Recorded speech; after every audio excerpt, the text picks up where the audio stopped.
Here, unwind the material. Here is the web guide. And in the die, also web guide. Here is die cut. After die cut,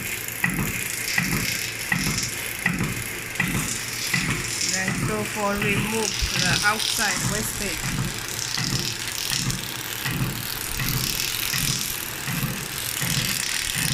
So the tape is for remove the wastage of the adhesive and the top paper. This is the final product.